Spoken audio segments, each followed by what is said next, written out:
With over half of the Formula One paddock calling the UK their home, and Silverstone being one of the most historical venues on the F1 calendar, fans, team bosses, and Formula One chiefs have brought up the idea of hosting a race around the capital city for over 2 decades now. And why not? Formula One has a long juxtaposition of bringing the city to a standstill to allow cars to reach over 200 miles per hour over the tight street circuit. On the calendar already are Singapore and Baku, as well as one of the most historical venues in the world, the Monaco Grand Prix. And why not London? There are races in other countries that are less deserving of a Grand Prix, and London has long had a precedent of hosting top sporting attractions.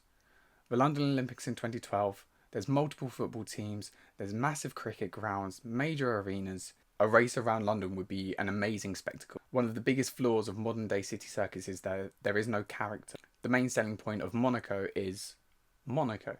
Monaco is steeped in history. Corners like Massenet, Casino Square, the tunnel, the swimming pool chicane, they're all memorable. Everyone recognises them, even people who aren't Formula One fans. Compare it to another track on the calendar like France. The Paul Ricard circuit is dull. There's no character towards it. If you compare that to a race around London, London has many monuments that you could decide to race around.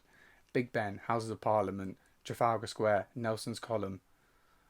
Buckingham Palace is one of the main attractions that every race that has been proposed has gone round. The first mention of a London Grand Prix came in 2004.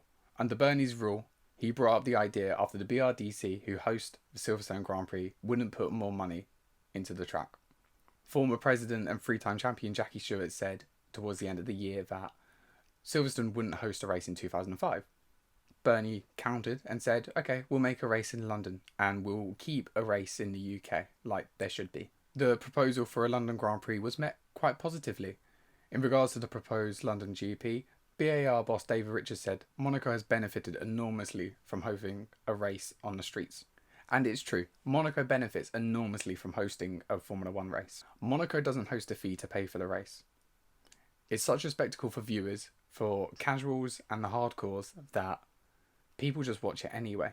So the advertising revenue makes up for the cost. The capacity of the venue is just 37,000, yet over that weekend 200,000 descend, which is 7 times the normal population. The people who come are multi-millionaires. They spend all the money on shops and in the casinos, so Monaco makes up money nonetheless. So what does the first circuit look like?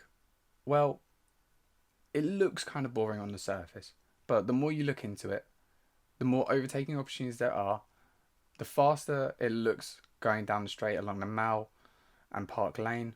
There's some technical areas around Charing Cross. It would be bumpy as hell, but the roads are wide enough along the Mall and along Park Lane that there would be some overtaking opportunities. Along the Mall and along Hyde Park, there would be areas for grandstands, so there would be a capacity crowd. So it's not terrible, but it's not going to be better than Silverstone. With Silverstone signing a new contract for 2005 onwards, the idea for a London Grand Prix was shelved. Having shown that London can shut down for over a month to host an event of such magnitude, the London GP was back on the cards again. New legislation was brought forward to allow motorsport to be held on public roads, and with that, a new sponsor came out with a proposal for a new London Grand Prix. The Santander London Grand Prix hit all of the famous UK landmarks, hitting high speeds down Piccadilly and the Mall. Whilst there are some undeniable fast sections of the track, the end is the most interesting.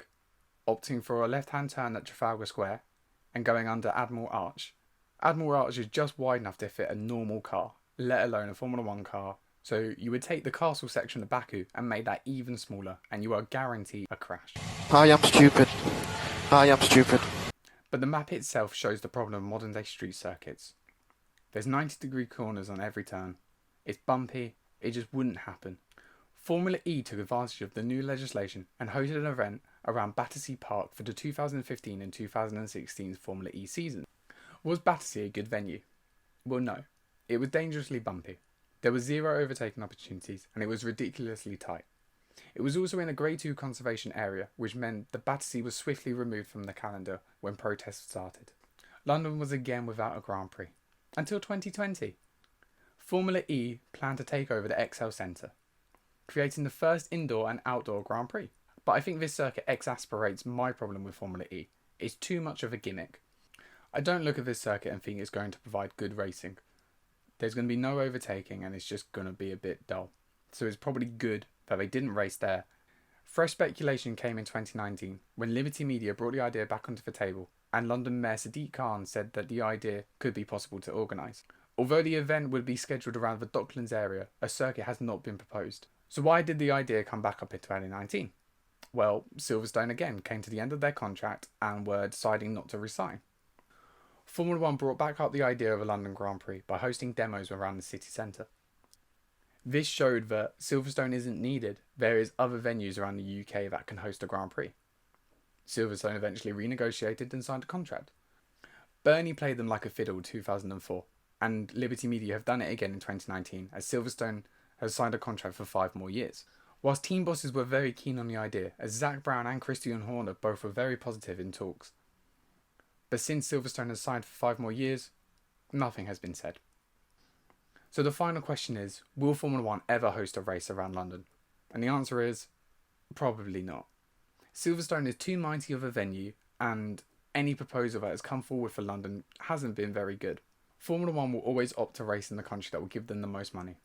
As such, the London Grand Prix will always be a publicity stunt, and a way to twist the finger of Silverstone to ensure that they re-sign contracts. But that is it for today's video. Let me know in the comments what you think of the proposed London circuits. Thank you for watching, and have a nice.